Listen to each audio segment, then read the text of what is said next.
Assalamualaikum warahmatullahi wabarakatuh. Alhamdulillah, alhamdulilladzi kana bi'ibadihi khabiran basira. Tabarakalladzi ja'ala fis sama'i buruja wa ja'ala fihi siraja wa qamaran munira.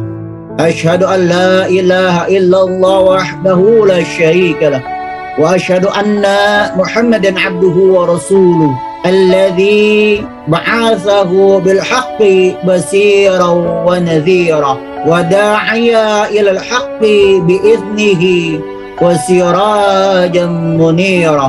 اللهم صل على سيدنا محمد وعلى آله وصحبه وسلم تسليما كثيرا. Amma ba'du.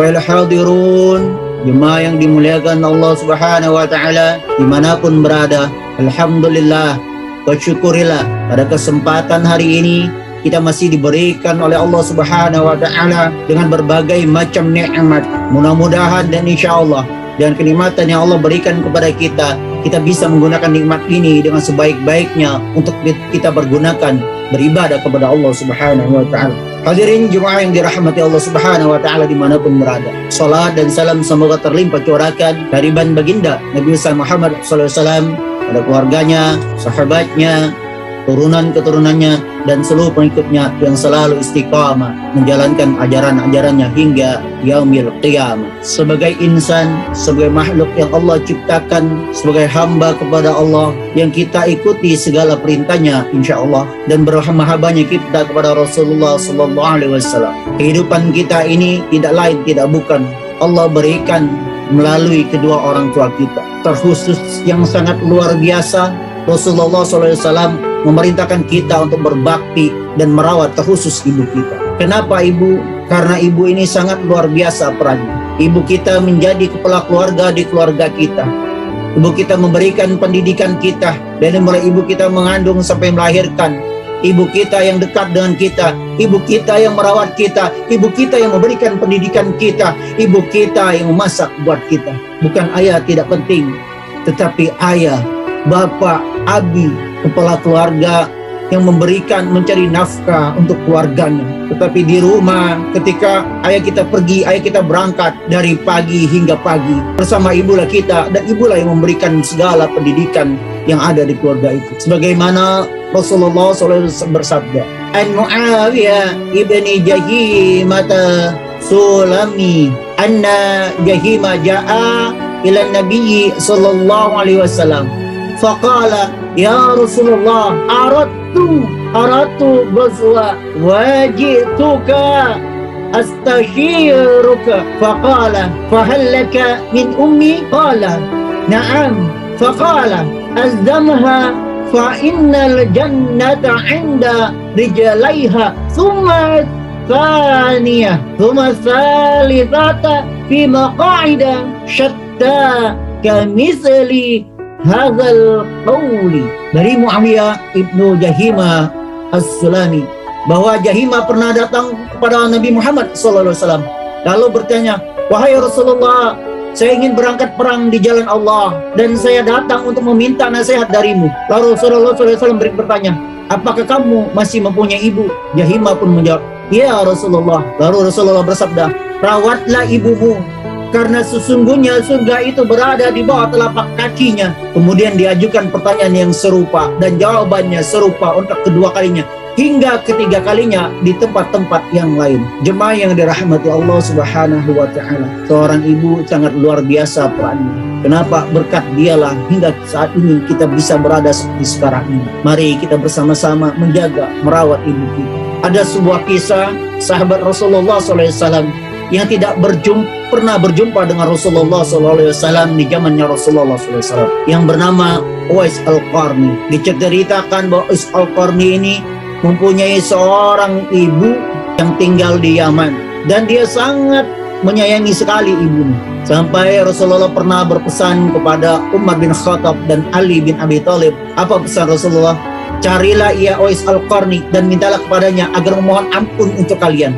Sabda Rasulullah SAW ini diriwayatkan dalam hadis Sahih Muslim. Hadirin jemaah yang dirahmati Allah Subhanahu wa taala. Pada suatu hari Uwais Al-Qarni ini meminta izin kepada ibunya untuk berjumpa dengan Rasulullah SAW, yang mana saat itu Rasulullah SAW berada di Madinah. Ibunya pun mengizinkannya dan berpesan kepada Uwais Al-Qarni agar cepat untuk pulang karena merasa sakit-sakitan. Sampai di Madinah, Uwais Al-Qarni menuju rumah Rasulullah SAW. Namun sayang, Uwais Al-Qarni tidak pernah menemui Rasulullah SAW sebab Rasulullah SAW saat itu berada di medan perang. Teringat akan pesan sang ibu agar ia lekas kembali ke Yaman, maka Uwais Al-Qarni dengan terpaksa pamit kepada ibunda Siti Aisyah radhiyallahu anha, istrinya Rasulullah ketika itu ada di rumah. Tak lupa ia menitipkan pesan kepada istrinya Rasulullah. Uwais Al-Qarni pun pulang karena tak ingat akan pesan ibunya. Uwais Al-Qarni pun ketika pulang, suatu ketika ibunya pun menyampaikan keinginannya kepada Uwais Al-Qarni. Sang ibu yang sudah tua sangat ingin sekali pergi ke haji. Dengan kondisi ketika itu yang tidak memungkinkan dengan keadaan ekonomi yang sangat tidak ada. Namun Uwais Al-Qarni merasa berat untuk memenuhi keinginan sang ibu. Dari Yaman perjalanan ke Mekah sangatlah jauh, melewati padang tandus yang panas. Orang-orang yang pergi ke Mekah biasanya menggunakan unta untuk membawa banyak pembekalan. Namun Uwais Al-Qarni tidak memiliki apa-apa. Namun sebagai seorang anak, dia tidak ingin ibunya kecewa, ibunya sedih. Uwais Al-Qarni terus berpikir untuk mencari jalan keluar agar ibunya bisa berangkat ke tanah suci. Kemudian Uwais Al-Qarni membeli seekor anak lembu, dan anak lembu ini dirawatnya oleh Uwais Al-Qarni. Uwais Al-Qarni membuat sebuah kandang di puncak bukit. Setiap pagi ia bolak-balik menggendong anak lembu ini turun naik bukit. Banyak orang yang menganggap aneh tindakan Uwais Al-Qarni. Setelah 8 bulan berat anak lembu itu telah mencapai 100 kg. Saat tiba musim haji, Uwais Al-Qarni merasa memiliki otot-otot yang sudah kuat dan siap untuk mengangkat beban berat. Ia pun digendong ibunya dari Yaman ke Mekah untuk semata-mata mempunyai hajat ibunya untuk pergi haji. Melalui padang yang tandus, berceceran darah, luka di kakinya, pundaknya lecet tidak dihiraukan demi seorang ibu. Dia gendong dari Yaman ke tanah suci menuju Mekah. Di tanah suci, Uwais Al-Qarni dengan tegap menggendong ibunya wukuf di Arafah, tawaf di Ka'bah. Di depan Ka'bah air mata sang ibu tumpah. Uwais Al-Qarni berdoa, "Ya Allah, ampuni semua dosa-dosa ibuku ya Allah. Ampuni ya Allah semua dosa-dosa ibuku." Begitu mulianya Al-Qarni, dia mendoakan agar Allah mengampuni semua dosa-dosa ibunya. Lalu ibunya berkata kepada Uwais Al-Qarni, "Ya Uwais, bagaimana dengan dosamu?" Tanya sang ibu, karena heran Uwais tidak meminta dosanya diampuni oleh Allah Subhanahu wa taala. Lalu Al-Qarni pun menjawab, "Dua ibu, dengan terampunnya dosa ibu, maka ibu akan masuk surga. Cukuplah ridho dari ibu yang akan membawa ke surga Allah Subhanahu wa taala." Begitulah jawab Uwais Al-Qarni kepada ibunya. Karena apa? Karena dia sangat cinta dan sayang kepada ibunya. Dia hidup bersama ibunya yang lumpuh. Hadirin jemaah yang dirahmati Allah Subhanahu wa taala, dari sekelumit kisah tentang Uwais Al-Qarni yang sangat mencintai ibunya. Mari kita bersama-sama untuk selalu menjaga dan merawat ibu kita selagi mereka masih ada. Kalau mereka tidak ada, kita datang, kita doakan agar semua dosa yang Allah ampuni dan amal-amalnya Allah terima. Sehingga ketika dosanya terampuni dan ibu kita masuk surga, kita berharap juga dengan ridho ibu kita juga bisa masuk ke surga Allah Subhanahu wa taala. Mungkin sedikit sekelumit yang dapat Al-Fakir sampaikan. Kalau yang salah terdapat dalam diri Al-Fakir pribadi, yang benar hanya milik Allah Subhanahu wa taala. Allahu mu'afiq ila ahmi tariq. Wassalamualaikum warahmatullahi wabarakatuh.